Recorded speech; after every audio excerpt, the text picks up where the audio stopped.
Actually, since there's only a few of us, maybe it would be interesting to hear from people if they want to, what their interest in this particular book is, and in the subject.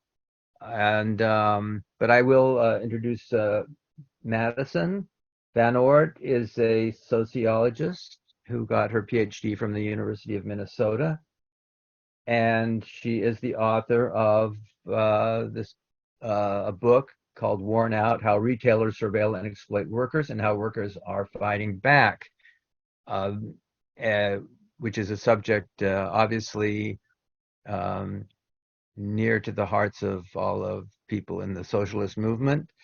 I mentioned to her that the Marxist Education Project has a fairly large group of people reading Volume One of Capital right now, and we just completed the chapter on the working day, which is one of the most fascinating chapters, full of a lot of historical research that Marx did in the British Library about working conditions, factory working conditions, and um, and it's yes, it's very relevant. It helps people understand why uh, capitalists constantly fight to make people work longer and longer and harder and harder. Um, and the uh, I'm just I have some notes here. Madison also contributed to an anthology called Captivating Technology about race, carceral technology. I guess it has to do with surveillance in prisons or in similar situations to that. And um, and yes, this is a subject that all of us,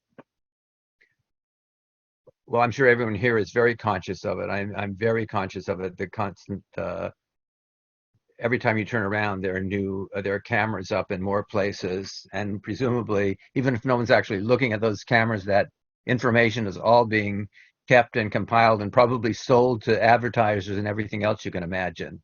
So uh, uh, the world, and this goes back to in the chapter on the working day, Marx describes how the factory workers and the factory owners in the 19th century were constantly trying to figure out ways to know exactly what every worker was doing at every minute of the time, so lest anyone should um, try and escape from the rhythm of the factory for 1 second. So I don't know. Do other people feel like Alana? You want to unmute and ask and just say something about who you are and why you're interested in this? I'm David Worley. I'm an activist with the Marxist Education Project. As is also Alana Lee, one of my comrades, and um, I'm retired now, but I spent uh, many years in various kinds of activism. The main thing, besides the MEP, I'm working actively with now is Healthcare Now, which is the fight for universal medical insurance and medical care in the United States. But the both issues of incarceration and also of public surveillance have always fascinated me. Go ahead, Alana. Hi, I'm Alana, and I work with David at the MEP. I have been involved with the MEP since its beginning after the Brecht Forum closed, with my husband, Michael Lardner, who died over the summer, and he was really key to moving things along. And I I'm still working. I'm sort of self-employed. Actually, I work for a major, although I'm on the East Coast, I work for a very major cannabis company from California. And interestingly, there is a movement in the cannabis industry, which has plenty of problems, to unionize its workers. And the company I worked for was one of the first companies. It's called Canacraft. Uh, where its workers did unionize. So I was very pleased about that. Of course, it doesn't affect me because I'm just work a couple of hours every day answering somewhat ridiculous questions about cannabis for its customers. But anyway, I'm very glad to be here. I wish there were more people here. It's kind of an odd uh, Saturday afternoon. Terrible weather here in the New Jersey, New York area, but I'm very glad to participate. Thank you for doing this. Thanks And for sharing, Alana. Yeah, Terry, I know you said you were at work. Can you, are you able to say anything at this point? Yeah, I can talk. I am uh, I consider myself an artist, but I've mainly been involved with construction work my life. I'm originally from Kentucky. I live in New York City. I have for 13 years consecutively. But I wrote a book on a wildcat strike, a very long wildcat strike, on which I was a co-organizer uh, on the Ohio River in 2001. And I'm working on some other books, mainly fiction, because trying to fill the gap of I don't know what you call it, but working class fiction or a more worker oriented fiction than the shit we have on stands today. So and a painter, things like that. But I was a teamster. I've been a wobbly and a couple other unions that don't count for anything. But that's my interest in this. I mean, mainly I I've worked a lot of jobs that have been under surveillance as a welder, as a pipe fitter, and was actually able to fight back against it. I had a camera on me at a Faurecia exhaust systems plant in Louisville, Kentucky, directly about 3 feet from my face, and I was able to really sabotage equipment. It took a little longer, but I got some hex wrenches and put them in gloves, and it looked like I was working, but I was undoing jigs and really shutting things down. So I was very proud of that, and I was able to. I shot some cameras with a slingshot and ball bearing at the shipyard. We was very happy with that. So I've done a few things, but I really dislike having anyone violate my privacy. So I was attracted to this, and I have a aspirations for a podcast talking to actual working people, and the subject of surveillance comes up quite a bit. So this is right in line with some of my, I guess you call it research, but interest. Okay, cool. Laurel, do you want to say anything about yourself? Or? Sure. Hi. Yeah, my name is Laurel, and I am an adjunct professor at NYU, and I teach a course on the ethnography of workplaces. And one of our weeks, and we sort of talk about it throughout the semester, but we talk about worker protections and particularly around retail workers, just-in-time scheduling. We haven't really talked too much about surveillance, so I'm really looking forward to maybe teaching a chapter from your book, folding it into that week when we talk about retail work in particular. So yeah, I'm really excited to hear more. And I was part of getting NYU adjuncts a much better contract. So that is something that we're very happy about this year and looking forward to getting even better working conditions as time goes on. So yeah. Great. And the other Laura. Oh, okay. I hear you. Laura says she can't talk. So we won't make her. And I'll I'll turn the floor over to Madison. I'm going to mute everybody else if they're not already muted. And let Madison will speak for however long she wants to speak. And then we can take questions or make comments. It's a small group, so I don't think we do have to do the formality of writing chat in the, writing stack in the chat in order to make comments. You can just raise your hand and I'll call on you. So go ahead, Madison.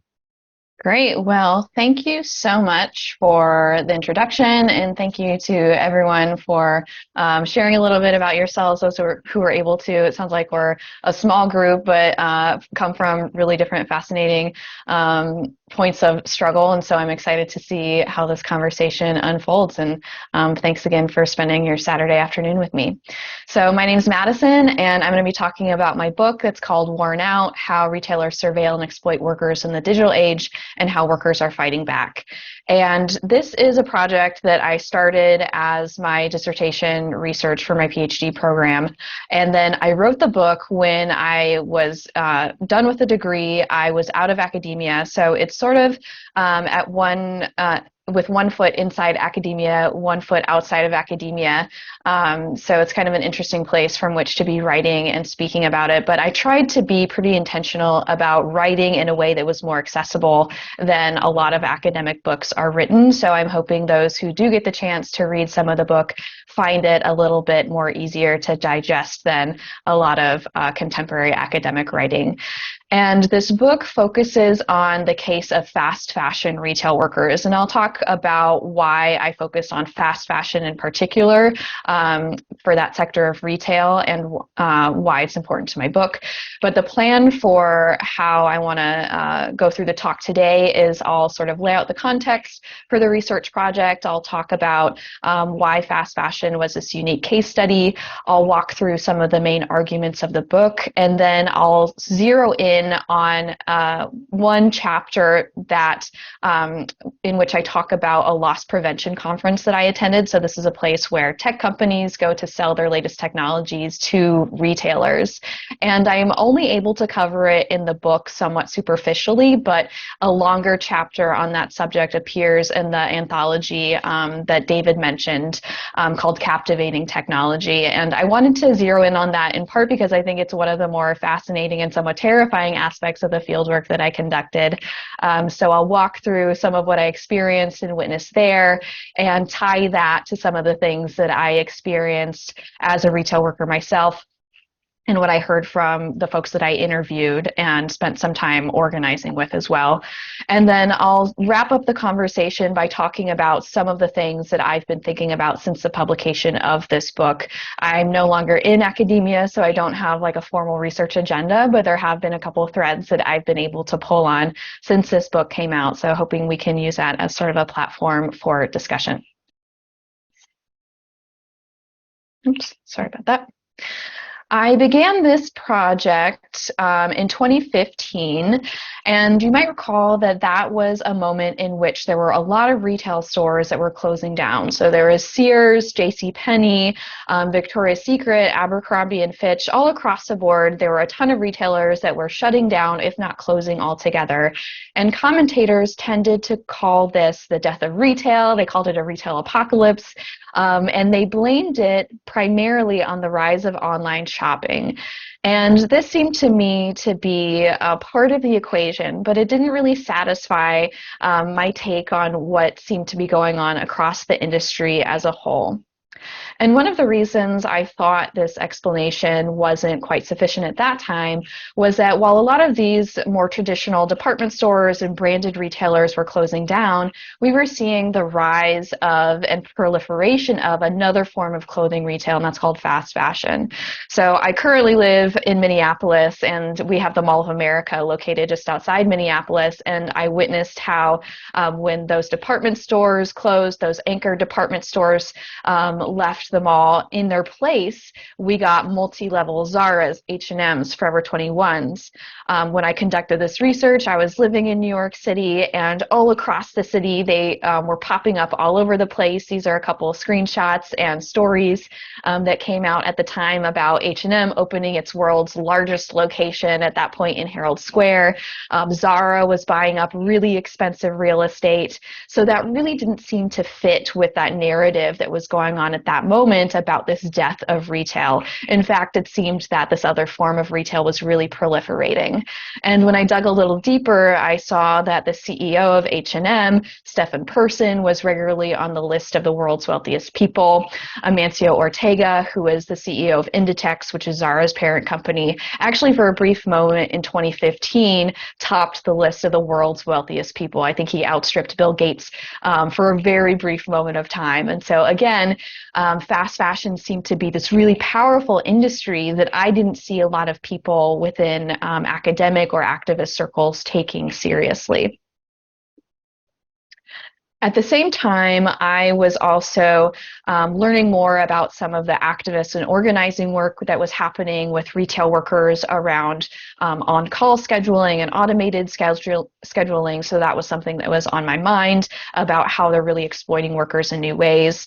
And at the same time, I was teaching at a community college in Lower Manhattan, and I happened to have a lot of students who were working in the industry, and they were coming to work disheveled. They were really stressed out. They didn't know how much they would be working that week. Students would say that they were working until 4 a.m. the night before. And so they were really being pushed to the brink. And at the same time, they were also saying that they were scared of riots happening in their stores, because this was also a moment in which the Black Lives Matter movement was really taking shape in New York City and across the country.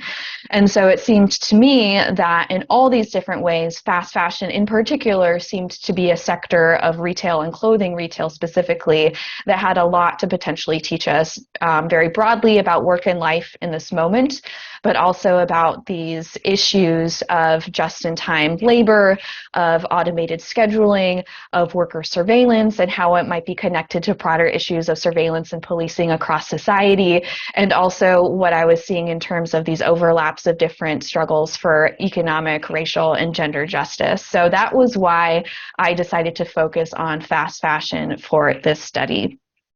And I don't like to assume that people know what I mean when I say fast fashion. So just a little bit of kind of clarification about how fast fashion is different from other forms of clothing retail.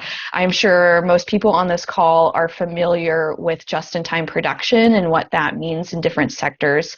And in the clothing retail sector, people have commented that fast fashion was really the long-awaited realization of just-in-time production and clothing retail. So if previous iterations of retail, like department stores or branded retailers, received several large shipments of their clothing or the things that they were selling several times per year, and they had to house or warehouse those things that they wanted to push off and sell, fast fashion is really what turbocharged and pushed forward the industry toward moving toward a pull model of production. So they're really on the front lines of using data to try to understand exactly how much they need to produce of which items, when, and for which locations. So they're able to pivot faster to align with either trends, even changes in the weather. So they're really able to keep on top of what they think will sell, and that was able to boost their profits and cut their costs across the board. And when I started to do some research about what kind of scholarship and activism was already happening in and around these spaces, I found that there was already a lot of really great work. So The True Cost is a documentary. I think it's based on a book, but the documentary itself is wonderful. And it talks about how from point of production to really like point of disposal, fast fashion is a really terrible industry.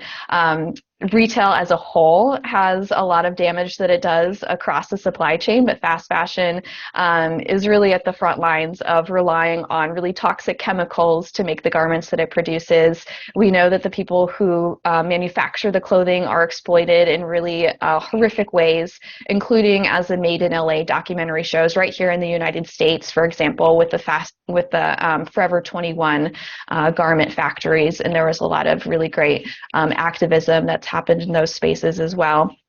And then Elizabeth Klein's book, Overdressed, does a really wonderful job of talking about how fast fashion has radically shifted how a lot of people relate to consumption, and clothing consumption in particular. So with the rise of fast fashion, people are increasingly trained to shop more often, to consume more things, and to expect to throw things away or to have them wear out, either because they literally fall apart, because they wear out quickly, or because they go out of style quickly. And because we've shifted toward an industry in which the commodities are also cheaper, it's much easier for people to participate in this form of almost constant consumption.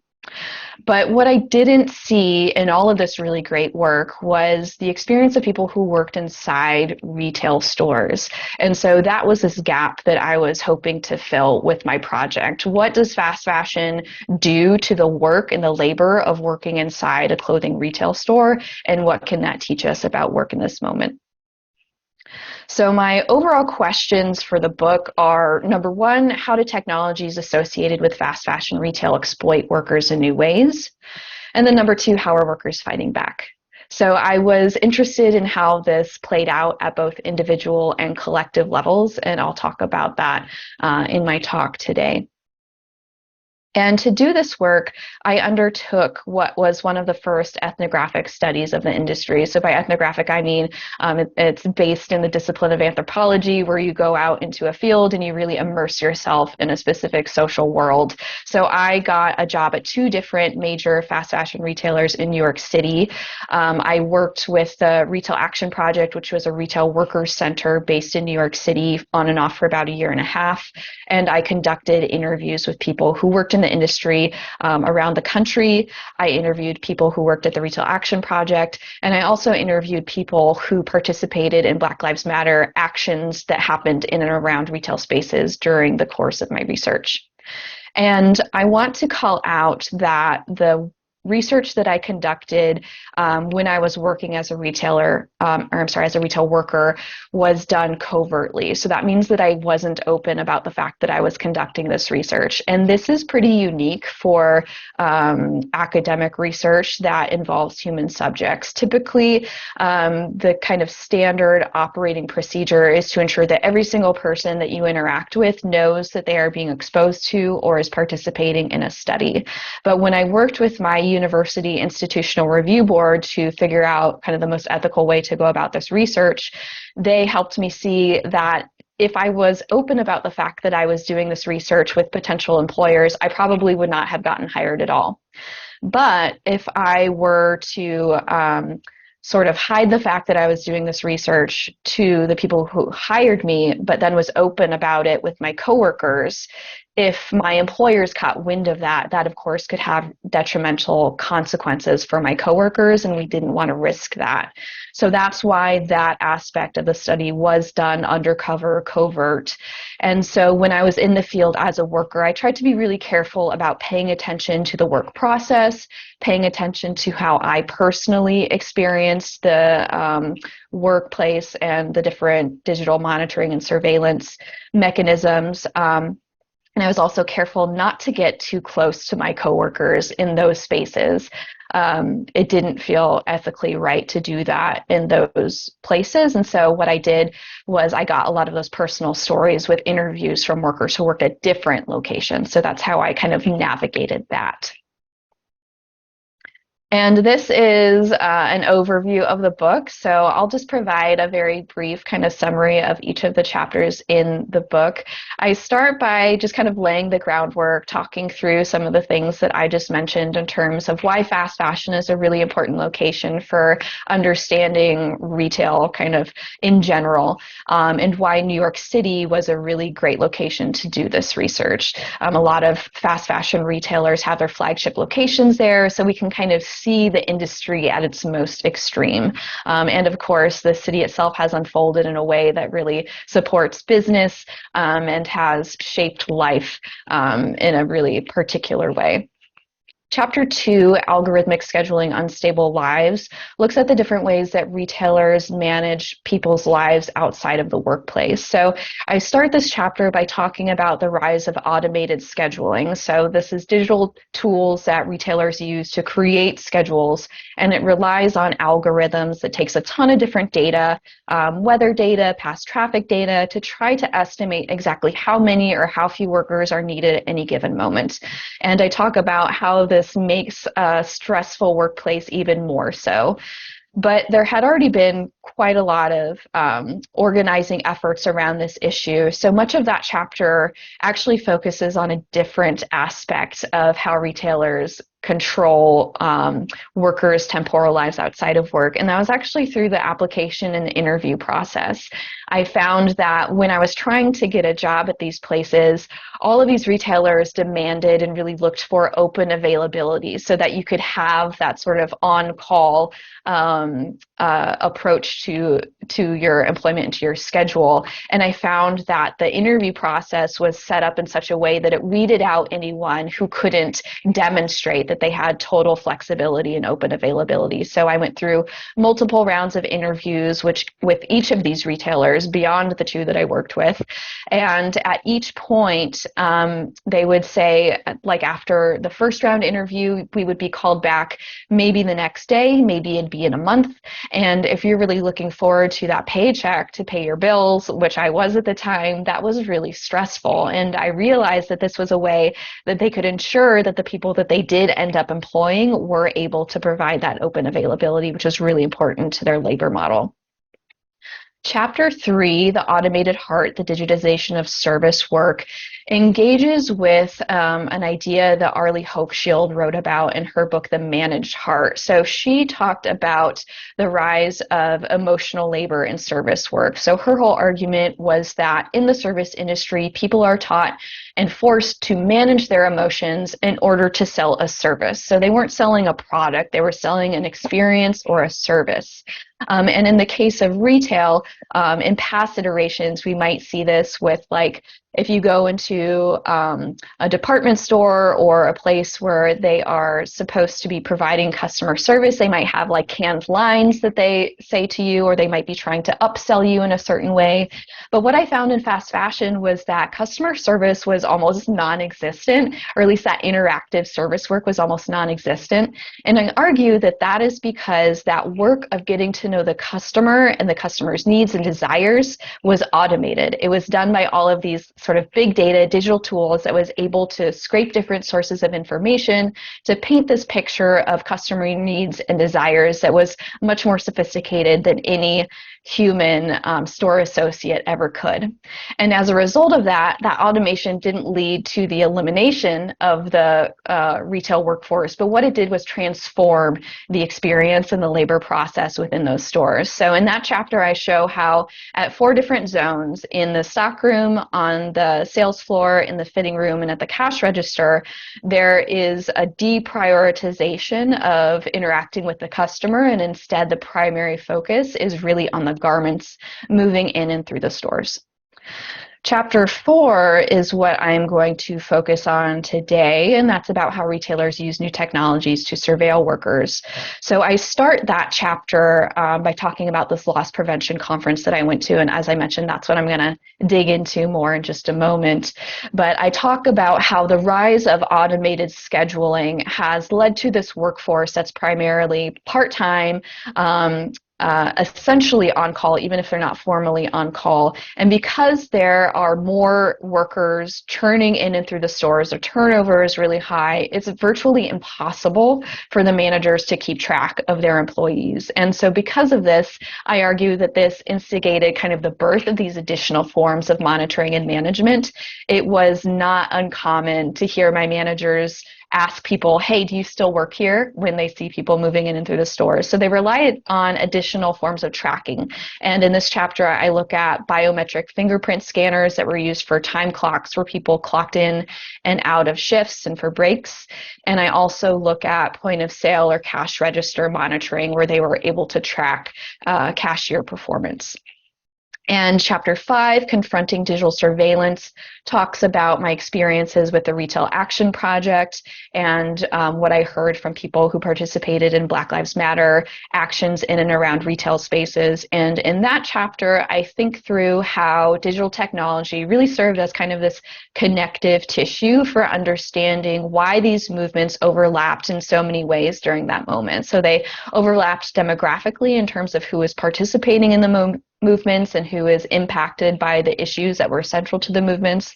They also overlapped geographically in the fact that they were both targeting retail spaces, sometimes in different ways. So digital technology, I think, provides this bridge between these movements, and I'm really excited to see cross-pollination in this world continue.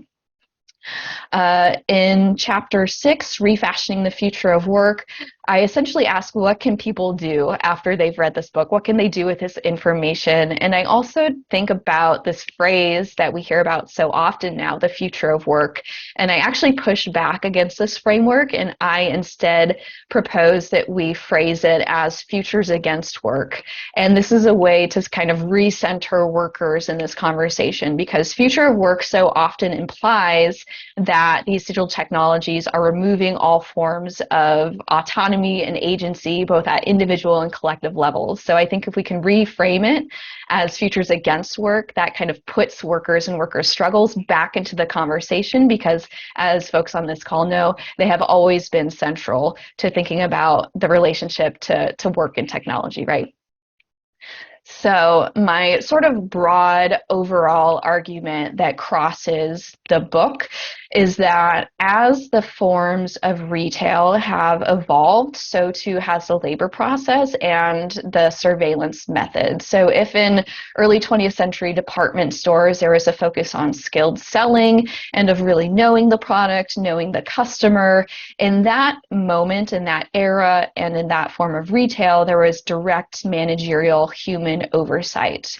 Then in the era of branded apparel, or in the form of branded apparel, because of course these can also overlap, there was more of a focus on de-skilled emotional labor. So there is some form of interactive service, but it's really routinized. It doesn't have that sort of depth of skill and knowledge that you might expect from department store retail labor. And in those cases, secret shoppers were really a primary form of surveillance. So these were people who are paid to go to stores undercover, and they essentially have like a score sheet where they say, okay, the workers asked me XYZ, they showed me ABC, and so it's ensuring that they perform their roles in a very specific way with regards to how they're interacting to customers. And then in the world of fast fashion, I argue that we have a labor process that I call just-in-time retail, where, as I mentioned, the focus is more on the things rather than the customers, and it's one that's extremely stressful, unpredictable, and in that form of retail, we see this rise of digital surveillance to keep track of and monitor workers and also customers.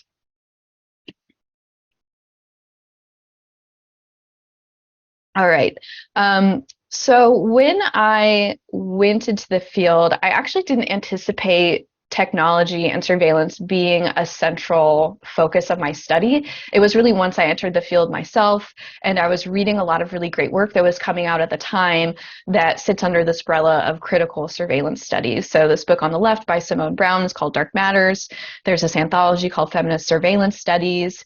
I was also inspired by the work of Ruha Benjamin, and what all of these scholars do is talk about how contemporary forms of digital surveillance is deeply connected to longer forms of or histories of surveillance, of control, and of exploitation and oppression. So this was the lens that I was taking into the field with me. But again, what I wasn't really getting from some of these studies is how we could apply this lens to the workplace, and especially through the experience of working at these places ourselves. And so, as I mentioned, in early 20th century department stores, we had this direct managerial oversight. This picture I took from a really wonderful book by a historian called Susan Porter Benson, and she wrote a book called Countercultures about department store labor in the early 20th century. And she talks about the labor process and, again, the form of surveillance that these workers experience in that era. But as we know, of course, in the 20th century, the rise of digital technologies has really expanded the amount of information that our employers can gather about us. And there's a lot of really open questions about what this means for work relations and work processes. So while my work as a retail worker myself, interviewing retail workers, participating with the Retail Action Project gave me a really wonderful bottom-up look at what it's like to work in these spaces. What I longed for was more of a top-down perspective. So I wanted to know how these employers were thinking about it, how these technology companies were thinking about it. And you might not be surprised to hear that I had trouble getting people to participate in interviews for this study. So instead, what I did to gain that other perspective was attend a conference called NRF Protect, and that's through the National Retail Federation, and it's a loss prevention conference. So loss prevention is a sector of the industry that's focused on preventing all forms of shrink. So lost revenue that could be due to theft, it could be due to employee error. And so at this conference, we saw tech companies selling their latest technologies and surveillance products to retailers, and retailers went there to network and to learn about these tools. And so I went to this conference in 2016.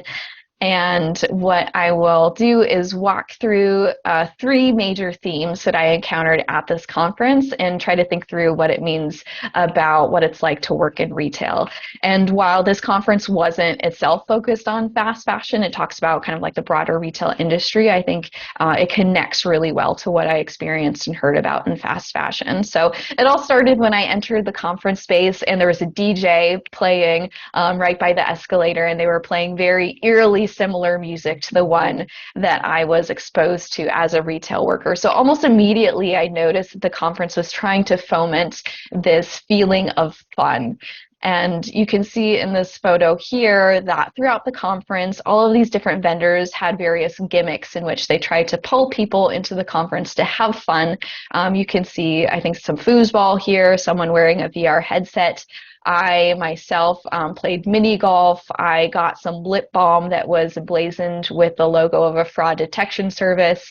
I entered a contest to win a personal drone, which I lost. And so there are all these different ways that the conference was trying to get people to have fun. And ultimately, what I think this does is distance people at the conference from the actual issues that they're talking about and working with, and distancing themselves from the lived realities of the people who are targeted by these products. And one of the vendors that I walked by, I think, was a little bit more extreme than the others in that it asked people to participate in a photo booth, very similar to what you might see at a wedding party where people have different props and they take photos in front of a background, and they ask people to do this and to upload photos of themselves online with their company's hashtag. And if they did that, they would be entered into a contest to win a digital camera. And so when I went home that night, I looked up the photos, and this is what I found. And so you'll see that the photos here were of people posing in front of a criminal lineup, and the signs that they were holding were things that said like "prisoner in disguise," "captured at NRF," "I plead the fifth." So essentially they're having people pose as these retail criminals, and this was the most extreme example in which the vendors were trying to get people to use humor, to use fun, to kind of distance themselves from the lived experiences of people who are targeted by these products. A second theme that was extremely prominent at this conference was one of fear. So oftentimes, whether I was in these breakout sessions at this conference or in casual conversations, people regularly talked about catching bad guys. And this language of bad guys is one that presumes people are already always potential criminals and that they pose this threat. And this includes among retail employees themselves. This is a graph from one of the NRF publications that came out shortly after I attended the conference. And you can see here that employees rank second only to customers in terms of the amount of shrink that they cause retailers. And one person that I was sitting with at lunch told me there's a reason why retailers rely on clear plastic bags. It's because as much inventory walks out the back door as the front of it. So they're very clearly talking about how employees themselves are always this potential threat to the company. One of the products that I encountered and later thought through how it might have played out in the fast fashion retail spaces that I was a part of was these point of sale tracking softwares.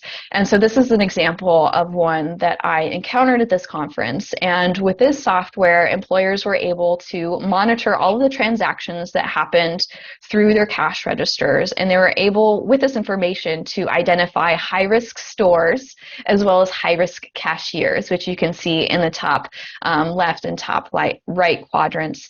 And the software identified any risky transactions. You can see one here identified with that red dot. And the user can click on that transaction and pull up the corresponding receipt as well as the corresponding surveillance video, which you can see on the right-hand side there. And when I asked the people that were selling these products about this tool, one of the individuals told me that, yeah, we can sort it to bring up the bad guys, but we can also sort it to bring up the good guys too, right? So it doesn't just have to be about punishment, it can be about reward. But very clearly, based on what we see here, this is not how they're selling it. They're selling it based on this threat that employees can cause to retail workers. Now, often people will ask me, is this something that was used at the places where I worked? And if so, is this also something that my colleagues were aware of? And I'll say in general, some of the tools that were utilized by retailers were very obvious. So we all saw the closed circuit surveillance cameras that were around the stores. We all, of course, knew that we were scanning our fingerprints to clock in and out of our shifts. But not everyone was aware of how they were being tracked with software such as this at the cash register. So one example that illustrates this is that when I was being trained at one of the retailers, the employee training me told me that there was a simple button I could push on the cash register anytime I made a mistake, and that I could push that button as many times as I wished with no problem. And as soon as she said that, our manager spun to her and she said, "You know, we track that, right?" And the employee looked terrified and her eyes were like saucers. And clearly it caused this additional form of stress because she wasn't aware that she was being tracked in that way. Now, going back to the conference, there were several other ways in which the conference attempted to stoke fear. And one was at a session that very overtly connected to contemporary forms of insurrection that were happening at the time. So the session was called "Tensions Are Bubbling, Are You Ready?" And the abstract read, Ferguson, Missouri, Baltimore, Maryland, Taylor, Michigan, New York City, all were sites of civil unrest and riots in the last 2 years, and restaurants, drugstores, grocery and convenience stores, and related retailers were hit hard. Civil unrest or civil disobedience may be a new issue for retailers to contend with, but there are ways to make sure your organization is prepared. And the session opened with a 4.5-minute video mashup of different recent examples of riots that had happened. And it ended with a group chanting, "You can't stop a revolution." And the presenters opened their presentation by saying that civil unrest can happen anywhere at any time for any given reason nowadays. And they proceeded to walk through the different ways that they had attempted to keep track of different forms of unfolding unrest. They were based outside of St. Louis. And so at the time, they used a video streaming platform called Periscope to keep track of these incidents. And they ended their session by saying that everyone should take their local police chief out to lunch. It could be the best thing you do. So there's all these different ways that they were trying to stoke this fear. And then it also relates to this third theme that I identified at the conference, which is expertise. So not only were there sessions like the one I just attended, but even more overt connections to policing pervaded the conference. There was a central area of the conference hall that they called a fusion center, where retailers were encouraged to network and meet law enforcement personnel from around the country. And you might recall that a fusion center typically denotes like an intelligence sharing space that was organized after the September September 11th attacks. And one of the vice presidents of loss prevention for the National Retail Federation said that retail, that it's really become a handshake between retail and law enforcement in terms of bringing criminals to justice. So they're very clearly situating retailers as these holders of vital intelligence information. And throughout the conference, when I walked around, I saw that so many of the vendors were very overt, if not celebrating the fact that their tools had histories of being utilized or were originally intended for law enforcement or the military. So you can see here, this is an example of an advertisement that I came across, and it very clearly situates the commercial use cases right next to Border Patrol and law enforcement. I also attended a session for facial recognition software, and this was one of the several types of technologies that existed in pretty murky legal territory. And in that session, they really lauded the fact that they were able to kind of use this as an opportunity to experiment with this technology prior to having really strict legal regulations around this tooling. And I asked one of the vendors of a facial recognition product around the ethical implications of their tooling. And what they told me was they just make the product, but they can't control how people use it.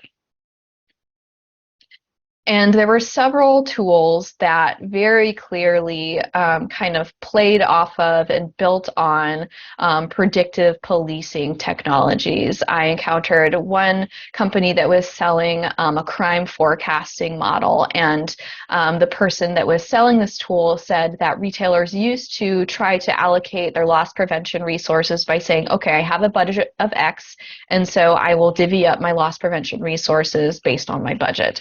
And each location will get the same amount. But with this software, they're able to calculate the risk based on different communities, different populations, and with that, they're able to allocate their resources that way. So we might imagine how workers who work or live in already heavily policed areas will, with this tool, end up working in places that have more loss prevention resources and ostensibly more potential contacts with local police departments.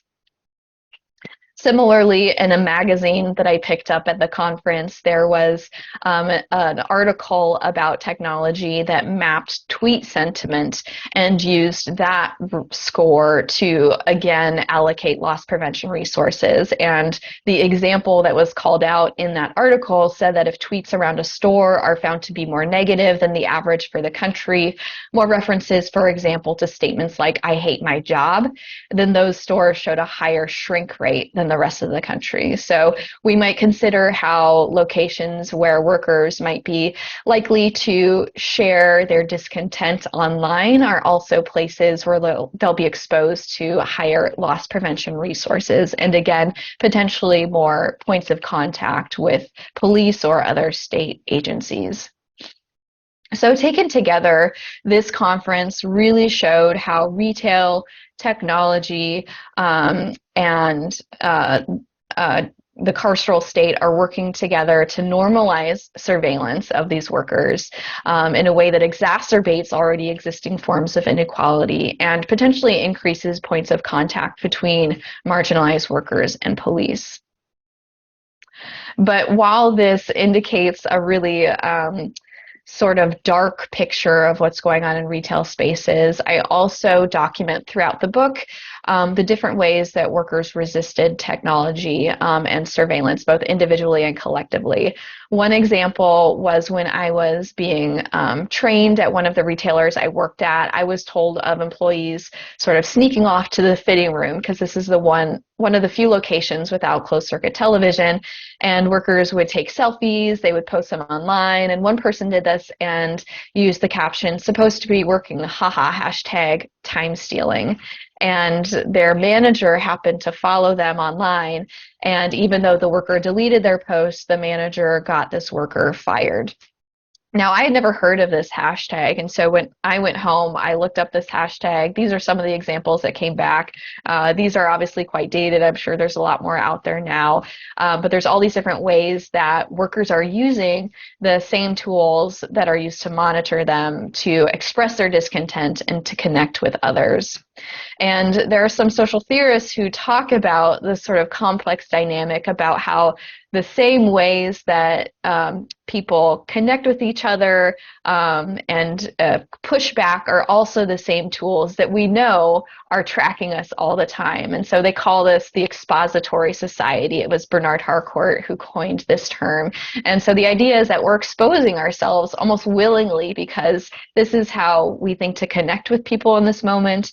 And this is also what gives our brain this kind of positive stimulation from sharing tweets or getting liked online, right? But it's also the same way that we're being tracked and monitored. But of course, even in addition to these individual forms of pushing back, there's also a lot of really important collective movements that are thinking about and practicing ways of pushing back against these connections between retail and surveillance technology. And two examples that I experienced and talk about in the book are the Black Lives Matter movement that happened during that time and the Retail Action Project. And I interviewed several people who participated in some really powerful actions at the Mall of America in 2014 and 2015. And there is a really great photo of some workers from Lush, which is a cosmetic store, and they came out and they raised their fists in solidarity.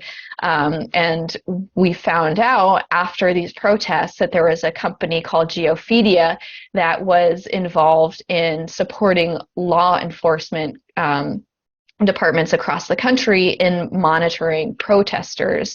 And when I looked up Geophedia at the time, I saw that one of the examples that they highlighted on their website that has since been taken down was one in which they were able to track the location of a social media post of a worker at the Mall of America who had posted on Instagram about smoking pot before work. And this technology, which is a geo-tracking technology, was able to pinpoint exactly where this post came from. And then they were able to apprehend this worker before they went to work. Now, of course, that example doesn't talk about the fact that this worker was a young Black man. It doesn't talk about the fact that the Mall of America housed an outpost of the local police department. So there's all of these ways that these tools connect these workers more seamlessly to law enforcement. And so we can quite clearly see the connections between racial justice struggles and economic justice struggles. And I also saw that play out with the Retail Action Project when I worked with them. We participated in an action at the National Retail Federation big show. So that was their big annual conference where all the latest tech companies sold their products to retailers for all sorts of reasons.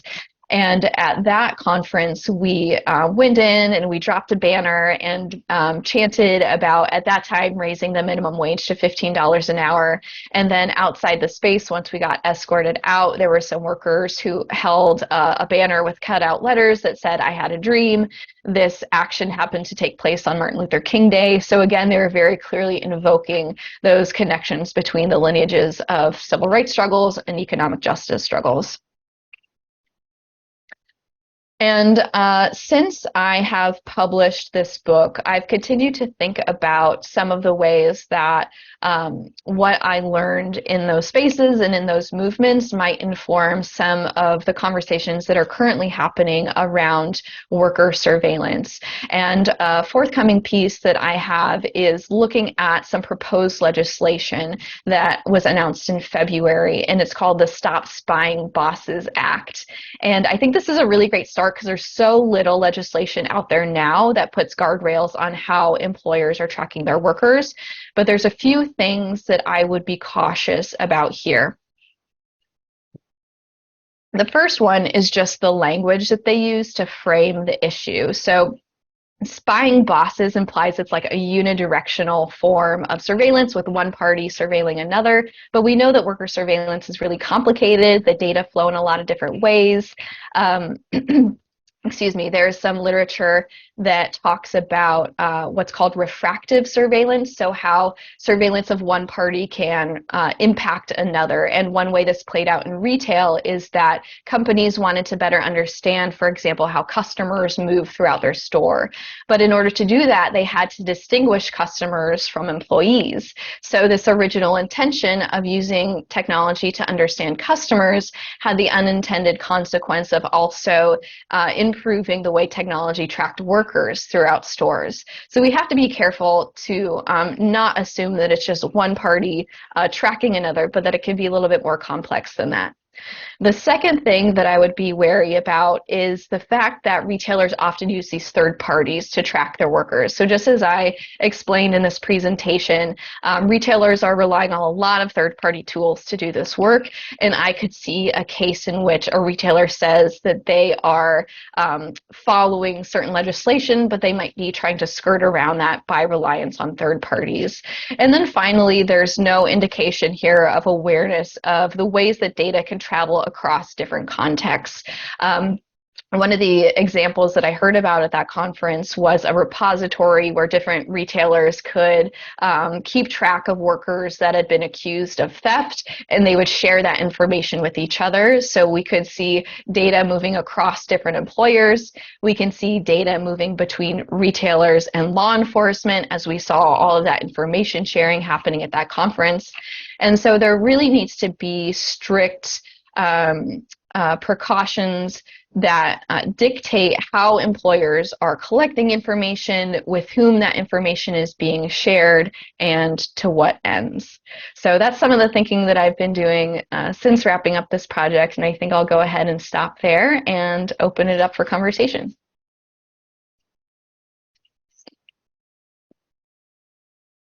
Thanks very much, Madison. That was really a very impressive presentation, I have to say, and very well prepared, and raises a lot of questions. I have a couple, but I think actually I'll let the other listeners go ahead. Laurel, yeah. Did you want to come in? If you want to talk, you can raise your hand, or if you're not showing your video, you could put use the reactions at the bottom of the page to there's little hand gestures there. You can. Great. Yeah. So I did just do a little reaction. I did just the applause reaction for just such a clear and super, super interesting range of issues. I mean, I can ask a question if you want to put it in the hopper, or you can answer it now. No, I'm really curious. We'll okay, great. So yeah, I'm really curious, Madison, about some of the interviews that you did in addition to your more observational ethnographic experiences. When you talked to retail workers, what kinds of issues kind of came up, recurred? Yeah, so there were several themes that were prominent in what I heard in the interviews. And for the most part, I'll say that what I heard from workers that I interviewed, for the most part, just kind of affirmed what I experienced on the sales floor myself. And the interviews were a way for me to get some of that narrative that I wasn't able to get from my coworkers because of the ways I went about setting up my research methods. But they told me about how what it was like to work in these spaces. They told me about how sped up and stressed out they were working in these spaces. They told me about how they were very rarely interacting with customers. They told me about how if they missed either certain rounds of their interviews, or if they missed a certain number of shifts, they were immediately fired or not considered for employment, and how they felt like it set up the work relationship in such a way that it was really sort of dictated by these rules and by this technology, even if, for example, the manager knew them quite well and knew that there were like human reasons behind the fact that they either couldn't make it to the interview or couldn't show up to work for a certain number of shifts, right? And they told me about the different ways that they were monitored and how they experienced this. One that really stood out to me was a worker who described the experience of worker monitoring as psychological noise. And he talked about how like the fingerprint scanners and some of the bag checks and like the pat downs that people had to go through before leaving the store were done in a way that was not visible to the customers, because he said this would add psychological noise for the customer's experience. And so employers tried to really hide that from the customers. And that same worker also told me that he was highly encouraged to use the app Slack, which at that time was really new. I know now a lot of white collar workplaces are using this as their go-to form of communication, but at that time I hadn't heard about it being used, certainly for low-wage retail. And he said that he was being encouraged to check it and check it for messages from his manager. But of course, this could be an issue of wage theft if these workers are expected to check this app when they're not clocked in and when they're not working a regular shift. And so there are all these different ways that not only is the automated scheduling just really stressful, but they had to do all of this kind of temporal labor outside of their paid shift just to keep on top of things in a way that I think we could frame as wage theft. You want to follow? You're muted, Laurel. Did you want to have a follow-up? Yeah, oh, sorry. Yeah, no, that was that's all really interesting stuff. I guess one follow-up I had in terms of the on-call scheduling was I was wondering, one of the things we talk about in my class is just the ways that in consistent scheduling can, like you said, it's employers are controlling workers' time outside of the times that they're working. So things like childcare, student class schedules, all the other things that people have to do in their lives are impacted by their workplace, even when they're not working, especially when they're not working. So yeah, I guess that was just something that resonated. That's something that we talk about with students who are retail workers, and that our few readings that we do. So exactly. Yeah, I was really surprised when I was working in the industry myself that, number one, they attempted to say within the contract that this was supposed to be our primary form of work. This was supposed to be our primary employer. And they really looked down upon having additional jobs. So I personally wanted to have more than one job. I was relying at the time on this to pay my rent. And so I wanted to try to have 2 different jobs at once. And they told me, no, absolutely not. You can't do this. It says right here in your contract, this is your primary employer. They said that they could work around school schedules, but they cannot allow you to have additional forms of employment. Now, of course, a lot of people I worked with were able to do this sort of under the table or without telling what was supposed to be their primary employer that in fact they did have another job. But that was something that stood out to me. Something else that stood out to me was how clearly it was that these technologies were used to bolster the employer's interests, but could never be used to support workers and their needs. So this idea of flexibility is often used to imply that it's a win-win for everyone involved, right? You get to work when it works best for you. But of course, we know in these low-wage workplaces, it's really only when it works best for the employers. And a really powerful example of this when I was in the field was that we knew they were using these tools to create these automated schedules, but our schedules were posted on a piece of paper in the break room a day or two before we were supposed to show up for work for the following week. And so you would imagine that if they were using these really sophisticated tools to generate these schedules, perhaps they could have created an app where workers could, easily see when they're scheduled and have some advance notice of that. But no, it's always being used to bolster the employer's bottom line. Lana? I'm sort of blown away about it, but I wonder how, as brick and mortar retailing is contracting over time, as we know, and then how much. I mean, I'm assuming that these same technologies are used at, Amazon warehouses and this, that, and the other thing. And then I'm wondering if if like the movement to unionize at Amazon or at Starbucks or any of those places are aware of these kind of technologies, because I'm sure that the corporate employers are using the same things, and if they have any any way of are they able to use this information in terms of their demands for, in the union? Mm-hmm. And also, Yeah. just as a little sidebar, I have to say that when I was about 20 and a student actually at NYU, I got a job. I was looking for work at I forget what it was called, it's long since out of business, a sort of women's department store on 34th Street in Manhattan. And, I was 20 and whatever. And when I went and I applied, and then they sent me to some dingy little office down the street to have a polygraph, right? Mm, And I was shocked and didn't really understand. And at the time, I thought that they probably were wanted to have information about like drug use or whatever.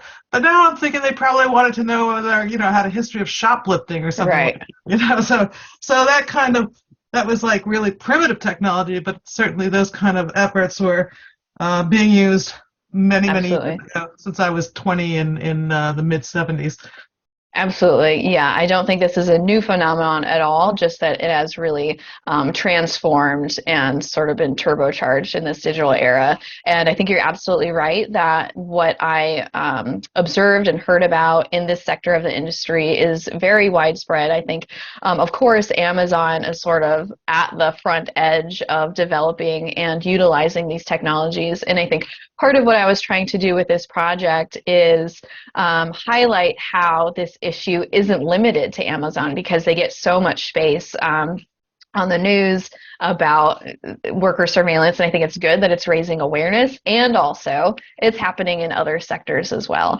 And I'm also glad that you brought up the different ways that workers are fighting back. I think this is something that is increasingly being part of how people are thinking about their struggles. So this example that I pulled up here was for drivers, so it's not retail workers, but it was a recent clear example of people fighting back against surveillance in their workplaces. And it sounds like Terry had some examples that he was involved in of fighting back against surveillance at work.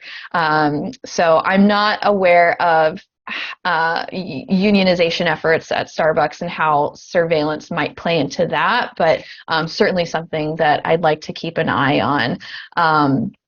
And one of the examples that I also talk about in the book is Target Corporation and how a lot of their delivery workers through Shipt are organizing against that app-mediated labor, and connect it to some of the things that people brought up after the George Floyd uprising about how Target collaborated with local police departments in creating and sharing their surveillance technology. So Target is a really important example for me of thinking about not only how retailers might be adopting technology that was originally intended for law enforcement or the military, but increasingly are the ones creating and putting forward technology that might be adopted by police departments. So they're really working hand in hand in a lot of ways that I think we need to continue to keep our eyes on. And if, retail and law enforcement are working so closely, I think our movements need to think about these as shared struggles as well. And there's this line that I think about a lot from a surveillance scholar. His name is Arun Kundnani, and he said at the 2018 Subverting Surveillance Conference that the antagonism of surveillance is not privacy, but the making of community and struggle. And I really love that because it helps us think about how when we're imagining alternatives, it's not simply to end this form of surveillance. It's not simply to reclaim privacy, but it's really about building these broader connections against these larger systems of exploitation. Hey. Laura V asked, I'm going to read it, it's in chat. What's next for you, Madison? Do you know now what you will want to do with all this knowledge you've built? To educate and create awareness, to scale it, to find gaps, to try to tackle the system? Yeah, thanks so much for your question. So as I mentioned, I'm no longer working in academia, so this is not the primary place where I'm doing my work right now, but honestly, having conversations with you all is really exciting to me, and I think trying to imagine solutions has to be something that's done in community. And part of what I realized in writing the book is that academia did not set me up well for imagining alternatives. What it did was it trained me to find holes and critiques in every possible alternative. I found that people who were able to criticize every proposal or every form of activism were the ones that were celebrated. And I found that that was really exhausting and wore me out personally. And so what I'm trying to enact as I am outside of academia is really kind of embracing all the different ways that we can work together to create different worlds. Whether that's in Minneapolis, there are people who wash clothing for our houseless neighbors. There's people who have like a people's closet at George Floyd Square where they're setting up clothing swaps for people. And so I really love that example because it's another way where we can think about how different forms of relating to clothing and these commodities is so closely connected to envisioning different forms of safety and community as well. And I think that's what I'm really excited about and motivated by. But if there's anything that's on top of mind for you, I'd love to hear it as well in the chat or elsewhere. I actually have a couple questions. Most of your examples had to do with the introduction of surveillance for the purpose of stopping inventory loss, as they nicely call it. Yes. Which obviously is, of course, a huge issue for any place that's doing public retail. I wondered to what extent also the motivation is to actually observe and control workers in terms of how they work, their work habits of their work, whether they're stand around looking at their phones as opposed to doing whatever else they're supposed to be doing. It's true that now if you go into a store, workers tend, other than sort of greeting you when you walk in, and that is a form of inventory control, I believe also. Yes. Very obviously, we're watching you too, but also they don't really interact very much with you or expect to. And I'm wondering if you have any, from your experience, perhaps have more information about how much workers are conscious of this surveillance in terms of the way they work, but also and how it affects the way they do their job, and how much employers actually use this for when it comes to things like possible promotions or just keeping your job, evaluations, I guess.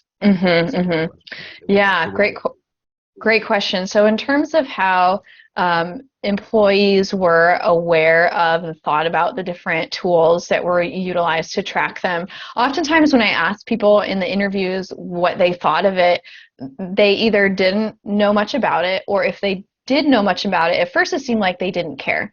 They would say things like, that's just kind of how it is. This is the world that we live in now. And one example that came up was at the cash register. I asked everyone I interviewed, why do you think you had to log in with a unique ID or fingerprint or ID card, whatever they had that retailer use? And the typical response was, I don't know, that's just how it was. But when I would press them a little bit further, they would say things like, well, that way it's on you. If you make any mistake, if you mess up, if you're too slow, whatever, that's on you. And so at the end of the day, I think the people I worked with were quite aware that these tools were used to cement this fundamentally exploitative relationship, even if they also are aware that these tools are increasingly common across society. And in terms of how they are used to monitor worker productivity throughout the store, I think the most obvious example was at the cash register, where it's not only looking at those suspicious transactions, but it might also be looking at the speed of the transaction and things like that. And there's always this pressure of you have to be fast, you have to do it quickly. And so I talk about in the book how at the cash register, especially, that pressure desire for speed and productivity was really incessant. And the people that I worked with would be sweating. And also just like the physical stimulus of the store was really overwhelming. You have this really loud soundtrack that I hypothesize is particularly loud to get people to leave the store quickly and to get done with their transactions quickly. But you're at the cash register, you have really long lines, you have to get through all these customers. And so it really just added to the stress of the process. But there weren't a lot of like explicit scorings of people's performance. I think that was really more done on the back end. And then the other place where monitoring shaped people's experiences at work was with those biometric fingerprint scanners. So that was a way that employers attempted to crack down on time theft, so workers getting paid for time not worked, to crack down on what's called buddy punching. So, for example, if an employee would clock out for a colleague who might have already left to imply that they made it through their entire shift. So that was a way that we very clearly were being monitored day in and day out when we came in. And there were a lot of different ways where that tool almost exclusively was set up to benefit the employer. For example, we would clock out with our fingerprints, but then we had to wait around to get that security pat down to get our bags checked. So again, that's time that we're spent at the workplace for the interests of the employer that we're not being paid for. And there's actually been several class action lawsuits that have come out in recent years against that specific practice. But in terms of really monitoring people throughout the work shift and their productivity, I think that's happening most explicitly at places like Amazon, but I didn't see it really dramatically in this case, but definitely something we should keep our eye on. Great. Terry. Terry, yeah. Yeah, have you, unmuted? oh, No, I'm go unmuted, ahead. right? Yes, you're unmuted. Yes, you are. Have you heard anything about, I think it's Maxine Dugan, Tara Burns, their research talking about the monitoring of sex workers in California? Because apparently the law enforcement and commercial surveillance agencies that are selling services or selling products, selling software, are cooperating with these fusion centers to collect an incredible amount of data. And these sex workers believe that they are at the forefront of a new wave of incredibly intrusive surveillance based on prevention of child trafficking, prevention of disease, all the rest of the old songs about, invading people's lives. But I know Doug Henwood, if you know his Behind the News, he had interviewed one of these researchers about this, and it really sounded ominous. On that note, they were talking about banning certain forms of surveillance. I mean, do you have any idea what could really be done with this? The ways I resisted it were very primitive, like just smashing things and being very sneaky with screw up equipment. But that can't be done overall. Eventually, they'll have us in chains and just watch us in that way. But do you have any idea? Is there anything we could do, not just legally, but in terms of direct action? Anything? I'll Yeah. again. Great. Well, thank you so much for that suggestion of Dugan and Burns's work. I actually hadn't heard of it, but it sounds really significant and right up my alley. So I will certainly check it out and think about the connections between my work and their work. In terms of what we can do about surveillance, I was thinking about this when I was looking at that proposed legislation. Right now, of course, I find most inspiration from workers and workers' organizations, and I think that's where the struggle always advances in the most important ways. But there are certain forms of technology that I think should be outright banned. I personally think that facial recognition technology, for one, is not something that we should argue for better use of, more accurate use of, better inclusion within. I think that is one form of technology that time and time again has been used to the detriment of working class folks and folks who are targeted by systems of policing and surveillance. There are other technologies that I think can be reappropriated for worker struggles. There was a really wonderful study that I often cite that was about how workers utilize digital technology to combat wage theft. So even though a lot of these tools are being used to steal time from workers, there's also ways that they have used this to say, hey, this record of my time worked is not right, and then they were able to use that to combat wage theft. So some of these tools I think can be used to support worker struggles, but some, personally, I think facial recognition technology is one of them, should be banned more uniformly and more outright. But I'm curious if you have other thoughts as well. Any follow-up, Terry? Guess not. Okay. I just had one last. Oh, sorry, I didn't realize it was muted. Yes. Did you have a follow-up to that?